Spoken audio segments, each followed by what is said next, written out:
అంజలి TV. Komaravelli అనే ఒక చిన్న గ్రామంలో రఘురాం శాంతమ్మ దంపతులు నివసిస్తూ ఉంటారు. వీరిద్దరికి ఒక్కగానొక్క కొడుకు అరుణ్, కోడలు అంజలి. అంజలి చిన్నప్పటినుంచి తల్లిదండ్రులు లేకుండా అనాథగా పెరిగిన పిల్ల. అంజలి మంచితనం చూసి అరుణ్ ఎంతో ఇష్టపడి అంజలిని పెళ్లి చేసుకుంటాడు. ఇక శాంతమ్మ ఒక గయ్యాళి అత్తగారు. మూఢనమ్మకాలు ఎక్కువగా నమ్ముతూ ఉంటుంది. మరి గయ్యాళి శాంతమ్మకి మంచిదైన అంజలికి మధ్య ఏం జరగబోతుందో ఇప్పుడు మనం తెలుసుకుందాం. కొత్తగా పెళ్లైన అంజలి ఒకరోజు ఉదయం అందరికీ కాఫీ చేసి తీసుకొస్తుంది. అత్తయ్య గారు, మావయ్య గారు, ఇదిగోండి కాఫీ తీసుకోండి. అమ్మా అంజలి, ఈ ఇంట్లో అంతా నీకు బాగానే ఉంది కదా? ఏ లోటు లేదు కదా? నాకే లోటు లేదు మావయ్య గారు. ఈ ఇల్లు మీ అందరూ కూడా నాకు బాగా నచ్చారు. అయినా ఎందుకుంటుందిలే, ఈవిడగారు ఏమైనా మహారాణిలా పెరిగిందా ఏంటి? అనాథాశ్రమంలోనే కదా పెరిగింది. ఏమాత్రం జీవితం దొరకడమే చాలా ఎక్కువ. అత్తగారి మాటలకు అంజలి తలదించుకుంటుంది. అప్పుడే అక్కడికి అరుణ్ వస్తాడు. అమ్మా, ఏంటా మాటలు? అంజలి ఒకప్పుడు అనాథై ఉండొచ్చు, కానీ తనకు తోడుగా ఇప్పుడు మనందరం ఉన్నాం. ఇంకెప్పుడు అంజలిని బాధ పెట్టే మాటలు మాట్లాడకు. చూసారా, నిన్నగాక మొన్న పెళ్ళయిందో లేదో అప్పుడే పెళ్ళని వెనకేసుకొని వస్తున్నాడు. చిన్న పెద్ద అని చూడకుండా ఈ తల్లికే మాటలు నేర్పిస్తున్నాడు. నువ్వు మాట్లాడిన మాటలు తప్పు శాంతి. అది తప్పు అని చెప్పడానికి చిన్న పెద్ద అని చూడనవసరం లేదు. మన ఇంటికొచ్చిన ఆడపిల్లని అలా బాధ పెట్టకూడదు. ఓహో, ఈవిడగారు రాగానే అందరూ ఒకటైపోయారన్నమాట. ఇప్పుడు నేనే పరాయిదాన్ని అయిపోయానన్నమాట. మీ మాటలకు నేనేం బాధపడడం లేదు అత్తయ్య. వాళ్ళిద్దరు ఏదో తెలియక మాట్లాడారు. మీరు నాకు అత్తగారు కాదు, అమ్మతో సమానం. మీకు నన్ను ఏదైనా అనగలిగే హక్కుంది. శాంతమ్మ కోపంగా అక్కడి నుంచి వెళ్ళిపోతుంది. అంజలి, నువ్వు అమ్మ మాటలేం పట్టించుకోకు. నేను ఆఫీస్కి వెళ్ళొస్తాను. అరుణ్ ఆఫీస్కి వెళ్ళి మళ్ళీ కొంచెంసేపటికి డల్గా తిరిగి ఇంటికొస్తాడు. అరుణ్ని చూసి ఇంట్లో వాళ్ళందరూ, ఏంటండి అప్పుడే తిరిగొచ్చేశారు? ఈరోజు మీకు ఆఫీస్ సెలవా? అరుణ్ మౌనంగా ఉంటాడు. అడుగుతుంటే ఏం మాట్లాడవేట్రా? ఆఫీస్కి వెళ్ళినవాడివి మళ్ళీ ఎందుకు తిరిగొచ్చావు? నన్ను జాబ్లోంచి తీసేశారమ్మా. నా ప్లేస్లో వేరే వాడిని పెట్టుకున్నారు. వాడెవడో మేనేజర్కి బాగా దగ్గర బంధువట. అందుకని నేను చేసిన పనులు తప్పులు చూపించి నా ఉద్యోగం పోయేలా చేసి వాళ్ళ బావమరిదికి ఉద్యోగం ఇప్పించాడు. అదేంట్రా, మొన్నే కదా నీకు బెస్ట్ ఎంప్లాయ్ అవార్డు కూడా వచ్చింది. ఇన్ని రోజులు లేంది ఇప్పుడు నువ్వు చేసిన పనులు తప్పులు ఎలా వస్తాయి? శాంతమ్మ అంజలి వైపు చూస్తూ, ఇంకా అర్థం కావట్లేదా? ఈవిడగారు ఇంట్లో అడుగు పెట్టిందో లేదో అప్పుడే వాడు ఉద్యోగం పోయింది. ఇంకా ఎన్నెన్ని దారుణాలు చూడాల్సి వస్తుందో అని భయం వేస్తోంది. అమ్మ, కొంచెమైనా తెలుగుండి మాట్లాడుతున్నావా? నా జాబ్ పోవడానికి ఇంట్లో కూర్చొని తాను పని చేసుకుంటున్న అంజలికి ఏంటమ్మా సంబంధం? ఒరే పిచ్చి సన్యాసి, నీకేం తెలియదే నోరు ముస్కా. బిడ్డొచ్చిన వేళ గొడ్డొచ్చిన వేళ అంటారు. చిన్నప్పుడే తల్లిదండ్రులను పోగొట్టుకుంది. ఈవిడగారి అదృష్టమేంటో ఇంకా అర్థం కావట్లేదా? ఇదిగో శాంతం, మన ఇంటి ఆడపిల్ల గురించి అలా మాట్లాడకు. ఈ జాబు కాకపోతే ఇంకొక జాబు దొరుకుతుందిలే. ఆ దొరుకుద్ది. ఈవిడగారుండగా మనవాడికి అలాంటి అదృష్టం మళ్ళీ పుడుతుందంటే నేను నమ్మను. నీకు ఎప్పుడు ఏం మాట్లాడాలో బొత్తిగా అర్థం కాకుండా పోయిందమ్మా. పెద్దదానివి, నువ్వు తప్పొప్పులు చెప్పాల్సింది పోయి మా చేత చెప్పించుకుంటున్నావు చూడు. అంజలి, నువ్వు ఇక్కడ ఉంటే అమ్మ ఏదో ఒకటి అంటూనే ఉంటుంది. లోపలికి వెళ్దాం పదా. నేనే కదా మీ అందరికి అడ్డుగా ఉన్నది. మీరెవ్వరు ఎక్కడికి వెళ్ళనవసరం లేదు, నేనే వెళ్ళిపోతానులే అని శాంతమ్మ కోపంగా అక్కడి నుంచి వెళ్ళిపోతుంది. నా వల్లనే ఇదంతా జరుగుతుందండి. నేను నిజంగా నష్టజాతకురాల్ని. అందుకే నేను ఇంట్లో అడుగు పెట్టగానే అన్నీ ఇలా జరుగుతున్నాయి. నువ్వు కూడా ఏంటమ్మా, మీ అత్తగారికి కొంచెం నోటు దురుసెక్కువ. ఇలాంటి పనికిరాని మూఢనమ్మకాల్ని ఎక్కువ నమ్ముతూ ఉంటుంది. చదువుకొని తెలివైన ఈ కాలం నాటి దానివి. నువ్వు కూడా వీటన్నిటిని నమ్మి ఇలా మాట్లాడితే ఎలా చెప్పు? లేదు మావయ్య, జరుగుతున్నవన్నీ చూస్తూ ఉంటే నాకు నమ్మాలనిపిస్తోంది. చూడంజలి, నేను నిన్ను ఎంతో ఇష్టపడి ఏర్కొని పెళ్లి చేసుకునేవాణ్ణి. నువ్వు ఇలా ఆలోచించి నన్ను బాధపడేలా చేయకు. ఈ ఉద్యోగం కాకపోతే ఇంకొక ఉద్యోగం వెతుకుతాను, అంతేకాని నిన్ను వదులుకోలేను. అంజలి కొంచెంసేపు ఆలోచించి చూస్తే అర్థమవుతోంది. అసలు మీరెందుకు ఇంకొకరి కింద పని చేయాలండి? మనమే సొంతంగా ఒక వ్యాపారం పెట్టుకుంటే సరిపోతుంది కదా. వ్యాపారమా? ఏం వ్యాపారం అంజలి? ఇప్పుడు పూర్తిగా వర్షాకాలం కాబట్టి ఆ వర్షాకాలానికి తగినట్లుగా ఒక మంచి వ్యాపారం చేస్తే ఎలా ఉంటుంది? అంజలి ఐడియా నాకు బాగా నచ్చిందిరా. మనం ఒకరి కింద పని చేయకుండా సొంత వ్యాపారం చేయాలన్న ఆలోచన చాలా బాగుంది. కాకపోతే ఏ వ్యాపారం చెయ్యాలి అన్నదే అది కూడా నువ్వే చెప్పాలి అంజలి. అంజలి మళ్ళీ కొంచెంసేపు ఆలోచించి, మాకు మా అనాథ శరణాలయంలో అన్ని పనులు నేర్పించేవాళ్ళు. అందులో భాగంగానే నేను వంట చేయడం బాగా నేర్చుకున్నానండి. మా ఆశ్రమంలో వాళ్ళందరికీ నేను మంచి పకోడీలు వేసి పెడుతూ ఉండేదాన్ని. వాటిని అందరూ తిని బాగా మెచ్చుకునేవాళ్ళు. అందుకని ఈ వర్షాకాలానికి తగినట్లు మనం పకోడీ వ్యాపారం చేస్తే ఎలా ఉంటుంది? నిజంగా ఈ ఐడియా చాలా బాగుంది అంజలి. అటు వర్షాకాలం ఇటు పకోడీ వ్యాపారం, బిజినెస్ చాలా బాగా జరుగుతుంది. అయితే ఇంకెందుకు ఆలస్యం? పెట్టుబడికి కావాల్సిన డబ్బు కూడా మన దగ్గర ఉంది కాబట్టి రేపటి నుంచే మీ ఇద్దరు కలిసి వ్యాపారం మొదలె. మరుసటి రోజు అంజలి ఒక మంచి పకోడీ బండి సిద్ధం చేసి పకోడీల వ్యాపారాన్ని ప్రారంభిస్తుంది. అప్పుడే ఆకాశం బాగా ఉరుముతూ మేఘావృతమై పెద్దగా వర్షం పడ్డం మొదలవుతుంది. ఇక అంజలి కడాయి వెలిగించి నూనె పోసి వేడివేడిగా పకోడీలు వేయడం ప్రారంభిస్తుంది. వర్షపు గాలులకు ఆ వాసన చుట్టుపక్కలంతా పాకుతుంది. అప్పుడు ఒక్కొక్కరు తినడానికి అంజలి బండి దగ్గరికి వస్తారు. అందులో ఒక వ్యక్తి, నిన్నటి వరకు ఇక్కడ బండి లేదు, ఇవాళే కొత్తగా వ్యాపారం ప్రారంభించినట్లున్నారు. తినడానికి ఏమేమి ఉన్నాయి ఇక్కడ? "ఆహా, రండి రండి బాబాయ్ గారు, ఈ చల్లటి వర్షంలో తినడానికి వేడివేడిగా ఉల్లిపాయ పకోడీలు సిద్ధంగా ఉన్నాయి." ఓ, ఉల్లిపాయ పకోడీలా? అందుకే వర్షంలో ఈ పకోడీల వాసన నన్ను లాగేసిందమ్మా. ఏది, ఒక ప్లేటు పకోడీ ఇవ్వమ్మా. ఇదిగోండి బాబాయ్ గారు, వేడివేడిగా పొగలు కక్కి పకోడీలు. తిని ఎలా ఉన్నాయో చెప్పండి. తినకుండానే వాసన బట్టి చెప్పేయచ్చు అవి చాలా రుచిగా ఉంటుంటాయని. ఆ ఒక్కసారి నాలుగు కూడా వాటిని రుచి చూపించి ఇప్పుడు చెప్తా నాకు. ఆ వ్యక్తి ఆ పకోడీలు తిని, ఆహా, ఎంత అద్భుతంగా ఉన్నాయో! బయట వర్షం, చేతిలో వేడి వేడి పకోడీ, ప్రాణ లేచొచ్చినట్టు తల్లి. నీ చేతి వంటలో ఏదో మహిముందమ్మా. ఇంతలో అత్తగారైన శాంతమ్మ ఈ దురదృష్టం కోడలు పెట్టిన వ్యాపారం ఏమాత్రం సాగుతుందో చూద్దామని ఆ బండి దగ్గరికి వస్తుంది. ఆ బండి దగ్గర జనాల్ని చూసి, వాళ్ళు తింటూ పొగుడుతున్న మాటల్ని చూసి, "హ్, ఇది పెట్టిన పకోడీ వ్యాపారం ఏమాత్రం సాగుతుందో చూద్దామనొస్తే ఏమిటి, బండి దగ్గర ఇంతమంది జనం ఉన్నారు, పైగా ఈ వర్షాన్ని కూడా లెక్క చేయకుండా ఎంతమంది పకోడీలు తింటున్నారు. నిజంగా అవి అంత రుచికరంగా ఉన్నాయా? పాపం అంజలి కూడా వర్షంలో తడుస్తూ ఎంతో కష్టపడుతోంది. ఇంతమంది జనాన్ని చూస్తుంటే నాకు కూడా సాయం చేయాలనిపిస్తోంది. అమ్మా అంజలి, నా సహాయం ఏమైనా కావాలా?" అంజలి అత్తగారి మాటలు విని చాలా ఆశ్చర్యపోతుంది. కొంచెం ఊపిరి పీల్చుకొని, "ఏమన్నారు అత్తయ్య?" "వర్షం ఎక్కువగా పడుతుంది కదమ్మా, కస్టమర్లు కూడా బాగా పెరిగిపోయారు. నువ్వు ఒక్కదానివే ఎంతమందికని పకోడీలు వేయడం కష్టం కదా, అందుకని ఏదైనా సహాయం చేయమంటావా అని అడిగాను." అంజలికి ఆనందంతో కళ్ళల్లో నీళ్లు తిరుగుతాయి. ఆమె మాటలకు అరుణ్ కూడా ఆనందపడతాడు. "ముందు ఆ కళ్ళు తుడుచుకమ్మా, ఎలాగో వర్షం పడుతుంది కదా, మళ్ళీ నీ కళ్ళు కూడా వాటిని కురిపించాలా ఏంటి?" "మరేం పర్వాలేదు అత్తయ్య గారు, మీరా మాట అన్నారు అంతే చాలు. మీరు నుంచుని చూస్తూ ఉండండి, పకోడీలన్నీ ఎంత తొందరగా వేస్తానో" అని అంజలి పకోడీలు వేస్తూనే ఉంటుంది. వర్షం పడుతున్నంతసేపు బండి ముందు జనం కుమ్మి కుడుతూనే ఉంటారు. అంజలి కరకరలాడే పకోడీలని పొట్టాలు కూడా కట్టిస్తూ ఉంటుంది. ఇక వర్షం పడుతూనే ఉంటుంది. రోజంతా వేసిన పకోడీలన్నీ అమ్ముడుపోతాయి. ఇక అందరూ కలిసి ఇంటికి వెళ్ళగా అంజలి డబ్బులన్నింటినీ తీసుకుని శాంతమ్మ దగ్గరికి వెళ్తుంది. "ఇదిగోండి అత్తయ్య గారు, ఇవాళ పకోడీల వ్యాపారం మనకు మంచి లాభాన్ని తీసుకొచ్చి పెట్టింది. ఈ వర్షం కూడా మనకు బాగా సహకరించింది. ఇదిగోండి డబ్బు."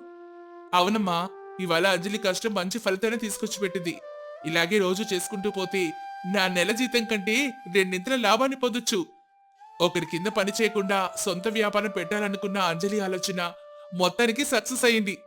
ఇక నుంచి మేమిద్దరం కష్టపడుతూ ఆ డబ్బులన్నీ తీసుకొచ్చి నీకే ఇస్తామమ్మా.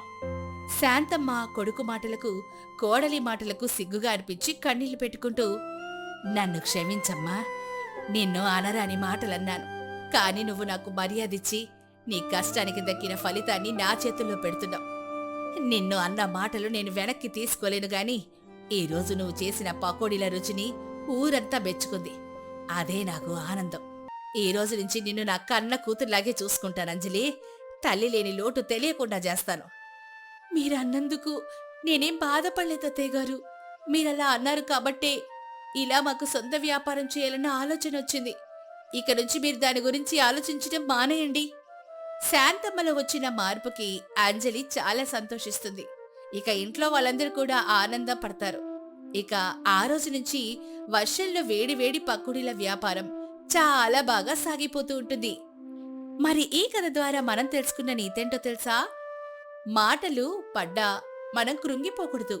ఎదుటివారి మాటలను తప్పు అని నిరూపించేలాగా తెలివితేటలు వాడి కష్టపడితే ఫలితమే సమాధానంగా మారుతుంది. కొమరవెల్లి అనే ఊరిలో రఘురాం, శాంతమ్మ దంపతులు నివసిస్తూ ఉంటారు. వీళ్ళది చాలా అన్యోన్యమైన దాంపత్యం. వీరికి ఒక్కగానొక కొడుకు అరుణ్, కోడలు అంజలి. వీళ్ళిద్దరి జంట కూడా చూడముచ్చటగా ఉంటుంది. అరుణ్కి తల్లిదండ్రులంటే విపరీతమైన ప్రేమ. కోడలు అంజలి కూడా అత్తమామలను చాలా జాగ్రత్తగా చూసుకుంటూ ఉంటుంది. ఇక రఘురాం, శాంతమ్మ కూడా కోడల్ని కన్న కూతుల్లా చూసుకుంటారు. ఈ ఇల్లు ఎప్పుడు ఏ చిన్న గొడవ జరగకుండా ప్రేమానురాగాలతో నిండిపోయి ఉంటుంది.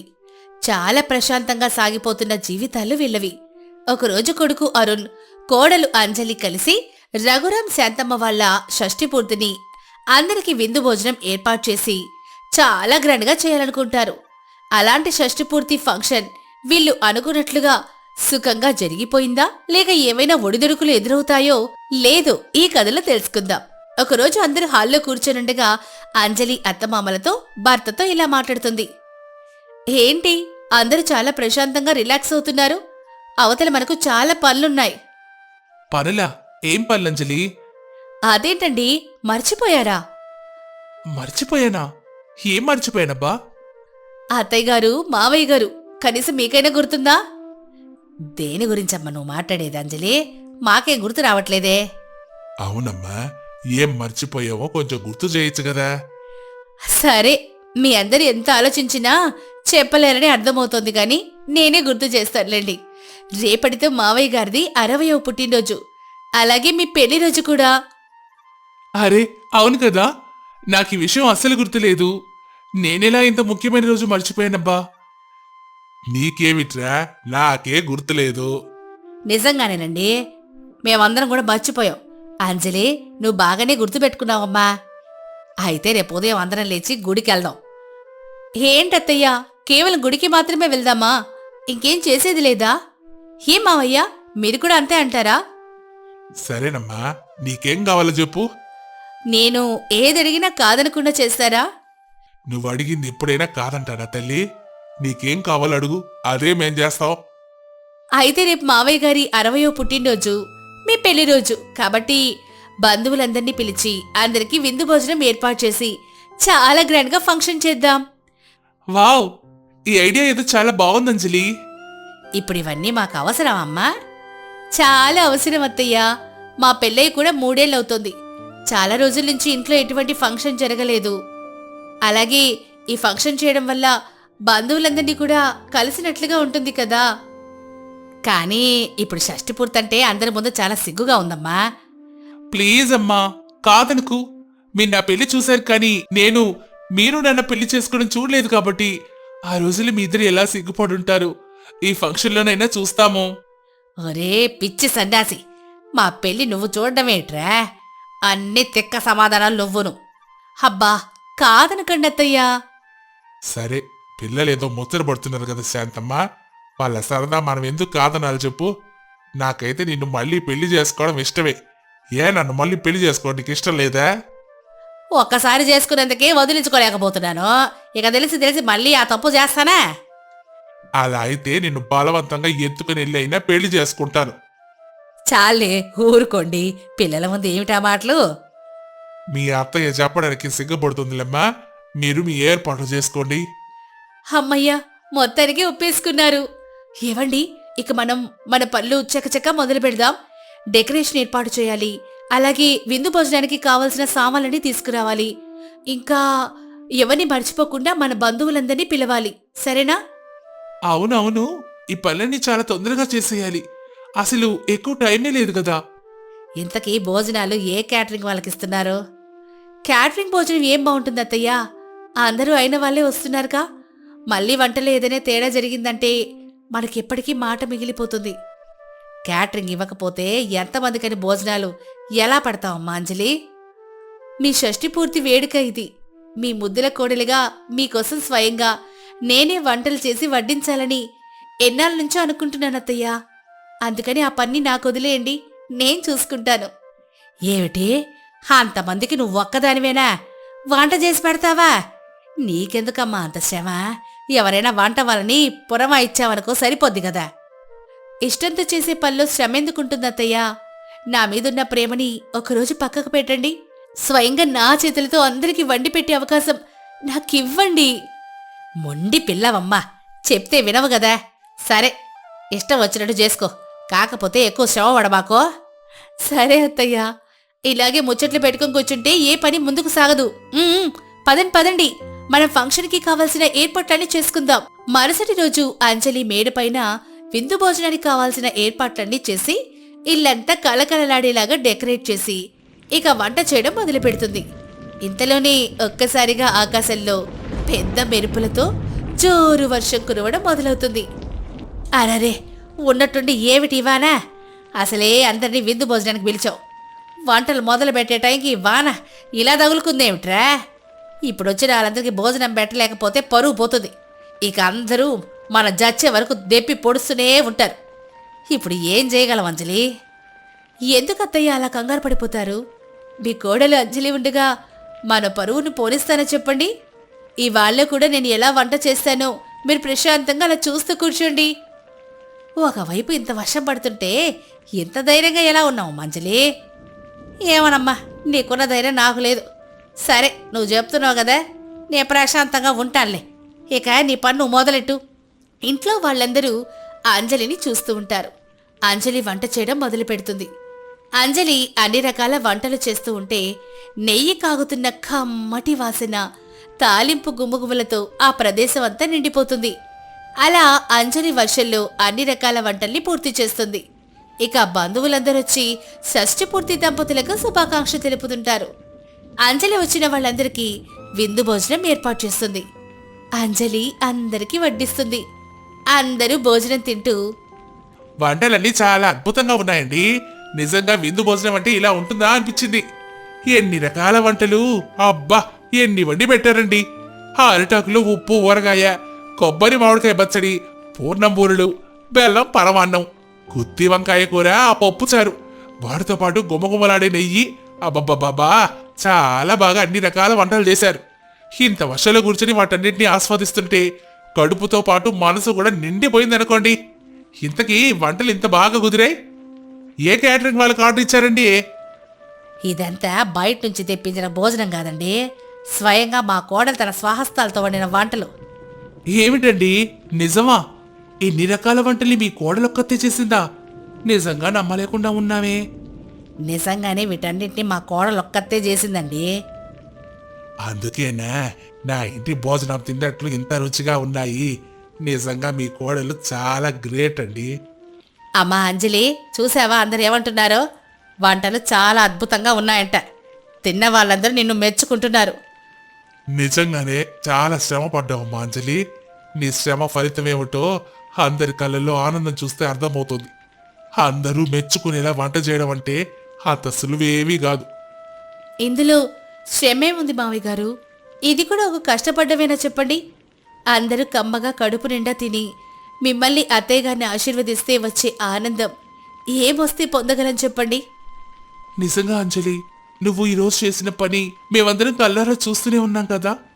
ఆ అమ్మా నాన్నల మీద ఉన్న ప్రేమతో ఇన్ని రకాల వంటలు ఒక్కదానివే చేయడం అంత సులువైన పనేవి కాదు. అటు చూడు, అందరూ ఎంత ఆనందంగా కడుపు నిండా తింటున్నారో. నువ్వు నిజంగా చాలా గ్రేట్. ఉత్తమ కోడలి అవార్డు ఉంది అంటే అది ముందు నీకే ఇవ్వాలి. ఏమిటండి మీ అందరి పొగడ్తలు? నేనేమైనా యుద్ధం చేసి రాజ్యాలు గెలుచుకొచ్చానా? అత్తయ్య మావయ్యల మీద ఉన్న ప్రేమతో ఏదో 4 రకాల వంటలు చేశాను, అంతే కదా. దానికైనా మీ అందరు నన్ను ఇంతలా పొగడాలా చెప్పండి? నువ్వు నీ గొప్పతనాన్ని ఒప్పుకోవు కదా. అసలు ఇంత పెద్ద వర్షంలో ఇన్ని రకాల వంటలు చేసి ఇంతమందికి విందు భోజనం పెట్టడం అంటే మాట్లాడుకుంటున్నావా? ఇది నా వల్ల అయితే అస్సలు జరిగే పనే కాదమ్మా. కేవలం నీకు మాత్రమే ఇది సాధ్యమైంది. మొత్తానికి అందరి ముందు పరువు కూడా కాపాడావు అంజలి నువ్వు. అంత పెద్ద పెద్ద మాట ఎందుకులేండి అత్తయ్య గారు. మీ షష్ఠి పూర్తి ఫంక్షన్ సజావుగా జరిగిపోయింది, అంతే చాలు నాకు. మీ అత్తయ్యని పెళ్లి చేసుకున్నానన్న ఆనందం ఒకవైపు, నా ఇంటి కోడలిగా ఒక బంగారు తల్లి వచ్చిందని ఇంకొక వైపు. ఆనందంతో కడుపు నిండిపోయిందనుకో.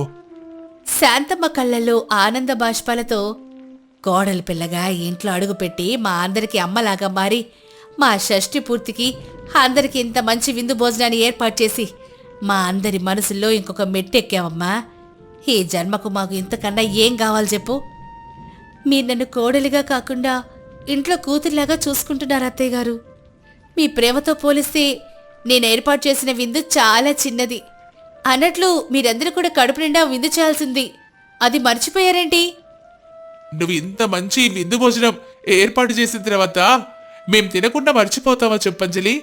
ఒకవేళ మేం మర్చిపోయినా నీ వంటలు గుమగుమలున్నాయిగా, వాటి వాసన ముక్కుకు తగిలి ఆకలిని ఇంకా పెంచేవు. పోనీలే, అదైనా గుర్తుపెట్టుకున్నారు, అంతే చాలు. అమ్మయ్యా, మొత్తానికి ఫంక్షన్ చాలా సక్సెస్ఫుల్గా పూర్తయిపోయింది. అత్తయ్య గారు, మావయ్య గారు ఆయురారోగ్యాలతో ఎప్పుడు ఇలాగే ఆనందంగా ఉండాలి. ఇక మనందరం కూడా ఈ చక్కటి వర్షంలో కూర్చొని భోజనం చేద్దాం పదండి. మా కోడలు ఎలా చెప్తే అలానే, కోడలి గారి ఆజ్ఞ కాదంటావా చెప్పు? ఆ మాటలకి అందరూ నవ్వుతూ వర్షంలోనే కూర్చొని కమ్మటి విందు భోజనాన్ని ఆస్వాదిస్తారు. మరి ఈ కథ ద్వారా మనం తెలుసుకున్న నీతేంటో తెలుసా? ప్రేమతో చేసే ఏ పనిలోనూ అలసట కనిపించదు. అందరూ కలిసిమెలిసి ఉండడంలో ఉండే ఆనందం ఎంత సంపద ఇచ్చినా దొరకదు.